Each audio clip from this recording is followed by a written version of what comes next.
All right, let's jump right in. We are living in an age of incredibly powerful AI, right? But here's the catch. With all that power comes, well, a lot of baggage. These models are often massive, they're slow, and they cost a fortune to run. So today we're going to look at a pretty radical diet plan for AI called layer pruning. And trust me, you'll be shocked at what we can actually cut out. And this, right here, is the question at the heart of it all. It really feels like we're in this race to just build bigger and bigger models, piling on more and more layers. But what if that's the wrong approach? What if the real secret to making AI smarter and way more efficient isn't about adding more stuff, but about strategically taking it away? What if some parts of the AI's brain just aren't pulling their own weight?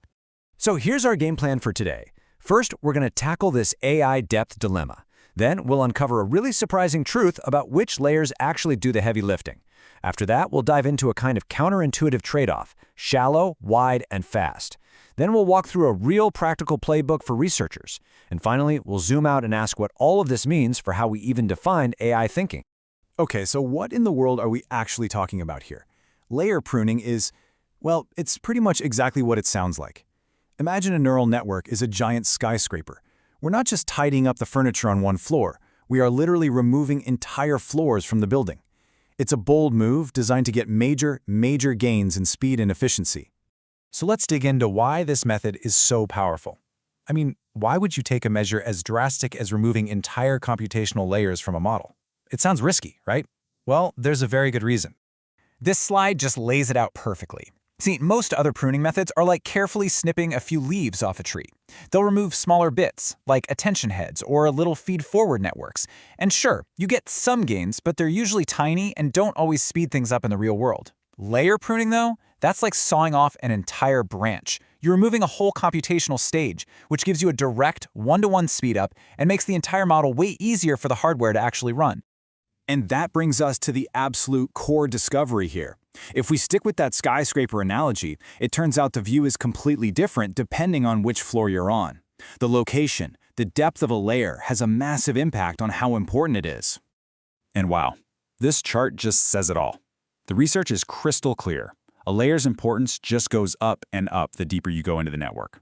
The early layers, the ones down at the bottom, turns out they're often redundant. You can get rid of them with barely any impact. The middle layers, a bit more important, but those late layers, the ones at the very top of the model, they are absolutely positively critical. So why is that? Well, each section has a totally different job. Think of the early layers as the reception desk of the skyscraper. They're mostly just greeting the data, getting it organized. A lot of their work is pretty basic stuff that the middle layers can handle anyway. Now the middle layers, that's like the big open plan office where the bulk of the work gets done, all the feature mixing and processing. But the late layers, that's the boardroom. That's where the high-level task-specific reasoning happens. It's where all the magic, all those emergent skills like multi-step logic actually come to life. The takeaway is simple. You have to protect those final layers at all costs. Okay, so if the late layers are so important, does that mean we should just build the tallest models we can always?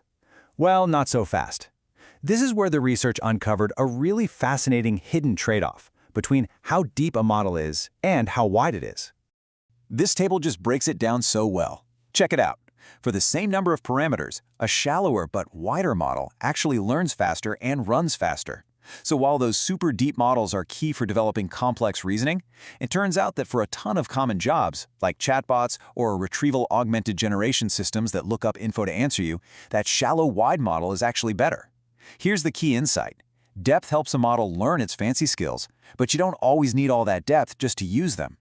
All right, so the theory is fascinating, but how do you actually do this?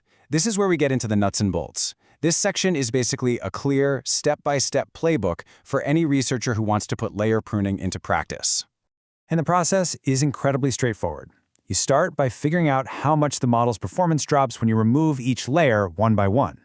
Then you just rank them, chop off the least important ones at the bottom, and then do a super quick fine-tuning pass using a method like LoRa to help it recover. And finally, you test it out and measure your gains. The result? Predictable speedups for a very, very low cost. And why is this so incredibly effective in the real world? Because the hardware, the actual silicon, absolutely loves it. Removing a whole layer means your processor has fewer complex operations to kick off. It needs less memory to keep track of all the calculations. and it makes it way easier to split the work across multiple GPUs. The bottom line is this, and it's huge. Unlike some other methods, the speed gains from layer pruning always show up on a real stopwatch. So let's pull back for a second and think about the bigger picture here. This technique is more than just a way to make models faster. It's actually forcing us to rethink what thinking even means for an AI. This quote from the research paper is really the whole idea in a nutshell. You need a deep network for that initial, intense learning process where the model develops all of its amazing abilities. But once those abilities are baked in, you might not need all of that complex structure just to perform the task. The actual act of thinking, what we call inference, can be done with a much leaner architecture. And this is really the thing to remember. We're not just compressing a file to make it smaller. We are fundamentally re-examining the actual computational steps an AI needs to take to get to an answer. It's about finding the most efficient path of thought, not just the one with the most steps. And that leaves us with this really fascinating and, maybe a little bit of an unsettling question for the future. As we get better and better at stripping away all the unnecessary parts of these AI models to isolate the core logic, are we just building better software? Or are we stumbling onto a path of discovering a form of thinking that's just fundamentally more efficient than our own? It's something to chew on. Thanks for tuning in.